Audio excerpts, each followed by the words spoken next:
देश का, इस शहर का, हमारे मातृभूमि का और मुंबई का एक संजय जी, मैं आपकी निंदा करती हूँ, आप महाराष्ट्र नहीं हैं। नमस्कार दोस्तों, मैं हूं नितिन पांडे।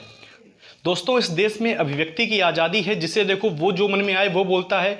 वो अभी आमिर खान वो बोल रहा था कि हमें इस देश में रहने से डर लगता है। नसरुद्दीन शाह वो कहते हैं हमें इस देश में रहने से डर लगता है। दोस्तों, अभिव्यक्ति की आज़ादी है तो जिसे जो मन में आए वो बोलता है, जिसे जो मन में आए वो करता है। जहां देखो दंगे भड़काने का प्रयास किया जाता है।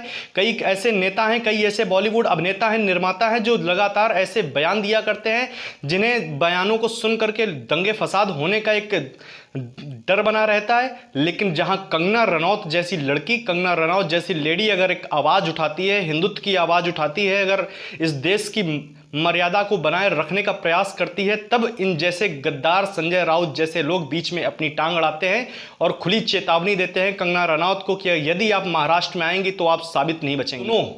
ये कंगना रनौत की आप मुंह से ही सुन लीजिए इस संजय राउत के बयान के ऊपर इन्होंने क्या अपना स्पष्टीकरण दिया है।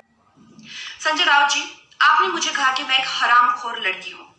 आप एक सरकारी मुलाजिम, एक मंत्री, आप तो जानते ही होंगे कि इस देश में हर दिन नहीं, हर घंटे कितनी लड़कियों के बलात्कार हो रहे हैं, कितनी लड़कियों का शोषण किया जा रहा है, उनकी बॉडीज काट के ऐसी डाल के फेंक दी जा रही है, उनकी काम की जगहों पे उनको गालियां दी जा रही है, उनका अपमान किया जा रहा है, उनके खुद के पति उनके कान, नाक, मुंह, कान, जबड़े तोड़ रहे हैं। और आपको पता है इसका जिम्मेदार कौन है? इसका जिम्मेदार है ये जो मानसिकता आपने, जिसका भौंडा प्रदर्शन पूरे समाज के सामने, पूरे देश के सामने किया है, वो मानसिकता इसकी जिम्मेदार है। और इस देश की बेटियां आपको माफ नहीं करेगी संजय जी। आपने उन सब महिलाओं का शोषण करने वालों को सशक्तिकरण किया है, इस देश की बेटियां आपको माफ नहीं करेगी। जब आमिर खान जी ने कहा था मुझे इस देश में डर लगता है, तब उनको किसी ने हरामखोर नहीं कहा, या जब नसीरुद्दीन शाह जी ने कहा था तब उनको किसी ने हरामखोर नहीं कहा। जो मुंबई पुलिस की मैं तारीफ करते हुए नहीं थकती थी, आप देख लीजिए मेरे पुराने कोई भी इंटरव्यूज। आज जब वो पालघर की लिंचिंग में साधुओं को के सामने वो कुछ नहीं करते हैं, खड़े रहते हैं, या एक लाचार बाप जैसे कि सुशांत के पिताजी उनकी एफआईआर नहीं लेते हैं, मेरी स्टेटमेंट नहीं लेते हैं,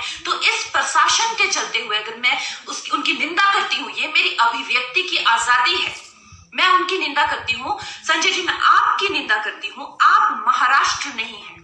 आप ये नहीं कह सकते कि मैंने महाराष्ट्र की निंदा की। और संजय जी, मैं 9 सितंबर को आ रही हूँ। आपके लोग कह रहे हैं कि आप लोग मेरा जबड़ा तोड़ देंगे, आप लोग मुझे मार डालेंगे। आप लोग मुझे मारिए, क्यों? क्योंकि इस देश की जो मिट्टी है वो ऐसे ही खून से सींच कर इस देश की जो गरिमा है और अस्मिता के लिए न जाने कितने लोगों ने अपनी जान दी है। और हम भी देंगे संजय जी, हम भी देंगे, क्योंकि हमको भी वो कर्ज निभाना है। मिलते हैं 9 सितंबर को। जय हिंद, जय महाराष्ट्र। तो देखा दोस्तों, और सिर्फ यही नहीं, कंगना रनौत ही नहीं, इसके साथ जो सुशांत सिंह राजपूत की जो आज हत्या का प्रयास जिन्होंने किया है, उसके खिलाफ जो सीबीआई जांच की मांग करने वाले और इस चीज़ को उठाने वाले, जिसकी बदौलत आज सीबीआई जांच हो रही है, उस टीवी न्यूज़ चैनल का आर भारत के जो चीफ हमारे अर्नब गोस्वामी, उनको मैं सैल्यूट करता हूं तेज तर्रार अंदाज से और उनकी सत्यता के ऊपर किए जा रहे इस तरह के न्यूज़ चैनल पर हमारे देश का मान बढ़ाने के लिए, हमारे धर्म को बचाने के लिए जो एक प्रयास चलाया जा रहा है आर भारत के अर्नब गोस्वामी जी के द्वारा, उनको मैं सैल्यूट करता हूं। और दोस्तों, अर्नब गोस्वामी के मुंह से भी आप सुन लीजिए कि किस तरह से उन्होंने संजय राउत को, और इस तरह से जिस प्रकार से अर्नब गोस्वामी ने उनको समझाया है और उनको जवाब दिया है, शायद ही कोई दूसरा संजय राउत पैदा नहीं होगा। तो दोस्तों, आप खुद ही सुन लीजिए। देशवासियों, सुशांत सिंह राजपूत केस में जो लोग सुशांत के परिवार को धमकी दे रहे थे, वो अब सुशांत के साथ खड़े हर हिंदुस्तानी को धमकी दे रहे हैं। ये धमकी दी जा रही है, मुंबई में आओगे तो देख लेंगे। क्या देखोगे संजय राउत? मुंबई में रहता हूं, मुंबई में रहता हूं, मुंबई में घुसकर मुंबई पुलिस से सवाल उठाता हूं। क्या कर लोगे संजय राउत? कौन हो तुम? ऐ संजय राउत, मुंबई तुम्हारी है? मुंबई तुम्हारी है संजय राउत? मुंबई मेरी कर्म भूमि है, मुंबई मेरी भी है। सुन लो संजय राउत, परमवीर सिंह से सवाल उठाओगे तो छोड़ेंगे नहीं। क्यों नहीं छोड़ोगे? परमवीर सिंह से तो पूरा देश इस्तीफा मांग रहा है संजय राउत, तुम क्यों तरफदारी कर रहे हो मुंबई पुलिस कमिश्नर की? है सुशांत केस में महाराष्ट्र सरकार कोई पार्टी नहीं है। फिर अनिल देशमुख जी, आप इतना भड़के हुए क्यों हैं? शर्म नहीं आती है? अनिल देशमुख, कंगना रनौत को आने नहीं दूंगा। कंगना रनौत कौन है? मुंबई में ना आए। अरे क्यों? जागीरदार हो तुम मुंबई के? है अनिल देशमुख? कौन हो भाई? आज आए कल गए, आज गृह मंत्री हो, कल वापस जाओगे ऑपोजिशन में। कौन हो तुम? कौन हो बताओ मुझे। देश जानता है, डरता वो है जिसे पकड़े जाने का खौफ होता है।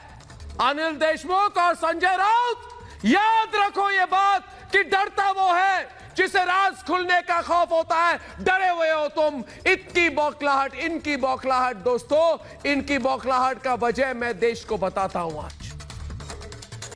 उद्धव ठाकरे जी, सवाल पूछने का अधिकार हम सबको इस मिट्टी, इस देश के संविधान ने दिया है। इस देश का एक एक कोना,